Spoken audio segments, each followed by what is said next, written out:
taariikhdu waa bishii Maarso 6 1952 goobtuna waa magaalada Cardiff ee gobolka Wales ee dalka Britain.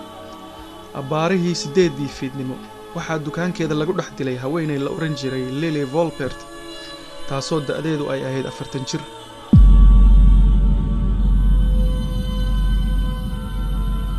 haddaba dilka markuu dhacay wax yar kadib waxaa goobtii soo gaaray qaybta dambi baarista ee booliska magaalada Cardiff. haddaba daawadayaal waxaan halkan idinku soo bandhigi doonaa dhacdadii halka ka dhacday iyo dilkii xaqdarrada ahaa ee loo geystay Maxamuud Xuseen Mataan.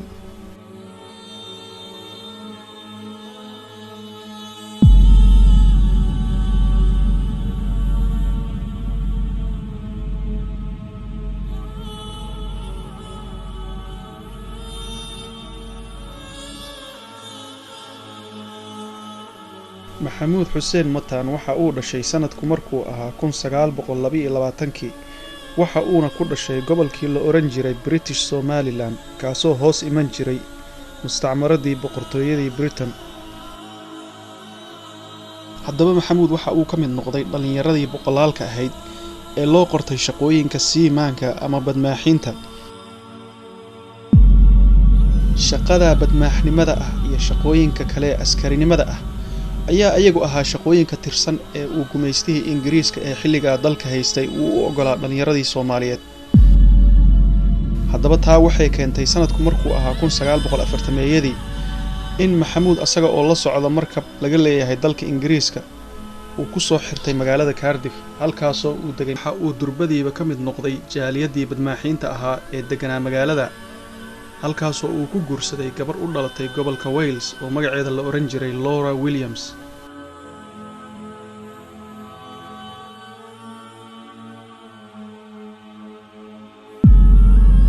taasi waxay keentay in Maxamuud iyo Laura ay la kulmaan faquuq iyo cunsuriyad aad u xun taasoo ay kala kulmeen bulshadii caddaanka ahayd ee xilliga ay ku dhex noolaayeen. aan dib ugu noqono baaristii kiiskii dilka ahaa ee loo geystay haweeneydii Lily Volpert. dadkii maalintaa kiiska loo qabqabtay waxaa ku jiray Maxamuud Mataan. markii Maxamuud loo dhaadhiciyay saldhigga dhexe ee magaalada Cardiff ayaa waxa uu sheegay in xilligii dilka u dhacayay oo ahayd 8:15 uu gurigiisa joogay uu markaa wax yar ka horna ka soo baxay meel shineemo ah. hase yeeshee maalintii xigtay dilka ayaa qoyskii ay ka dhalatay gabadhii la dilay waxa ay ballan qaadeen in ay abaalmarin gaaraysa 200 oo baan oo xilligaa ahayd lacag qiimo badan ay siin doonaan qofkii soo sheegay ciddii ka dambeysay dilkii gabadhooda. isla markiiba waxaa saldhigga booliiska ee magaalada Cardiff soo gaaray nin magaciisa la oran jiray Harold Cover kaasoo asalkiisu uu ahaa dalka Jamaica. Harold waxa uu sheegay in uu arkay Maxamuud oo ka soo baxaya dukaankii lagu dhex dilay gabadha.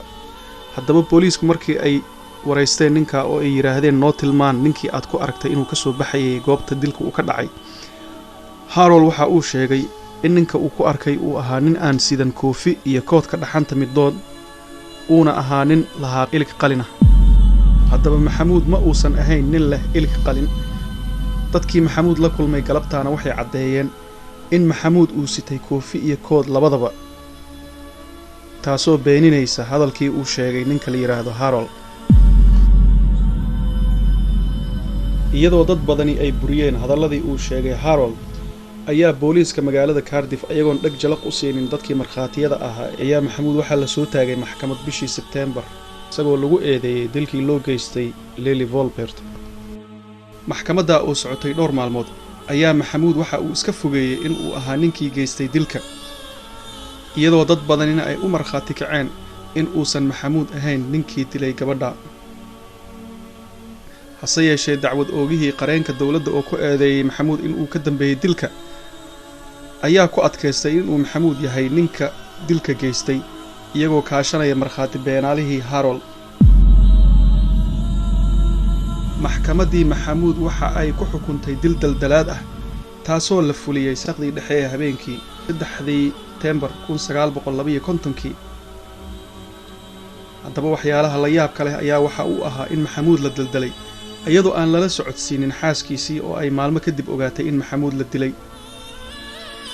taasoo keentay in gabadha xaaskiisa ahayd Laura Williams ay muddo ka badan 40 sano ah u kaambeyn garaysay sidii ay u bariyeeri lahayd magaciisana u nadiifin lahayd ayaa waxay ku guuleysatay sanadkii markuu ahaa 1998 in wasaaradda cadaaladda ee waddanka Ingiriiska ay soo saartay go'aan ah in Maxamuud Xuseen Mataan lagu daldalay si xaq darro ah. dowladda Ingiriiska ayaa Laura Williams oo ahayd xaaskii Maxamuud Xuseen Mataan iyo saddexdii wiil uu dhalay oo aad sawirkooda halkan ka aragtaan waxa ay magdhow u siisay lacag gaaraysa 1.4 milyan oo giniga sterlinka ah taasoo u dhiganta lacag ku dhow 2 milyan oo dollar. haddaba keyskan ayaa wuxuu dhaliyay in dowladda Ingiriiska ay furto keysas aad u badan kuwaasoo laga shakisan yahay in dadkii loo dilay ay si xaq darro ah ku dhinteen.